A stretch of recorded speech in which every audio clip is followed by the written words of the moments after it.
So here we are today. We're going to work on the 646 here and make a little hockey modification to it.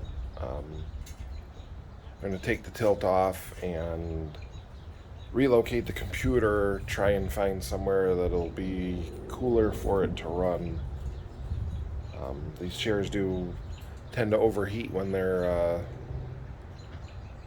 playing hockey in them, because it's very strenuous on the computer and the motors and everything. So I'm basically just going to take the tilt off of this one, and there's really not a whole lot I can do to it to lighten it up.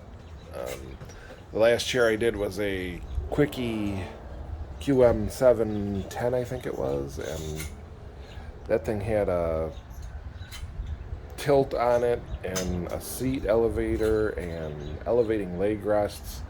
By the time I took all that off of that chair, I probably dropped 80 pounds of weight off of it.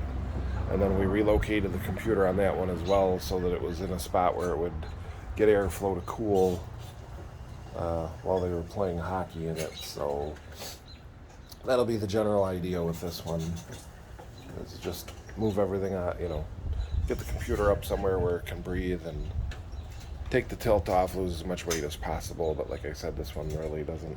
The tilt mechanism is pretty simple on it, so I'm just going to take the tilt motor and a few things off of it, and that'll be about all you really can do to it to lighten it up. So that's what we're going to do today. Really, this wasn't too bad of a job to do. It was pretty simple and straightforward. It was just removing the bolts for the tilt motor, getting all of the wires disconnected from the main harness on the chair, which there were a lot of wires in there that we had to deal with, and they were zip tied all over the place. After that, it was pretty easy. The computer was a kind of a pain. We had to move the batteries back to get to the bolts that accessed it to be able to turn it around. And like I said, getting rid of all those wires was probably the biggest pain in this whole job, because there was just so many zip ties and the wires were running in and out of everything in that chair. Once we got all that done, it was pretty straightforward and simple.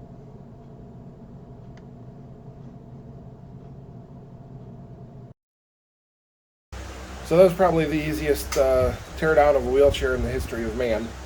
So all we did was obviously got rid of the tilt motor. It's gone. There's the bottom of the seat.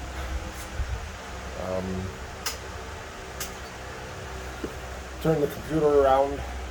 It was backwards inside the battery case, facing the battery, so now it's sitting out nicely facing the front of the chair here, so it can breathe really well. It'll have good airflow. So I was going to put the seat back on it, and call that one a wrap. Last one took 3 weeks. This one took less than 2 hours. So that was a pretty simple job.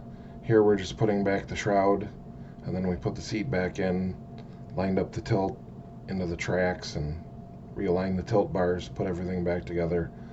One thing I didn't show on here, I did have to use a piece of bar stock to hold down the front of the seat, because without the motor being in place, the seat could just tilt up and move freely with nothing holding it. So we did eventually add a bar to hold it down, but that's it. The chair is nice and fast now, and it runs really cool, and the person that uses it for hockey is very happy with it.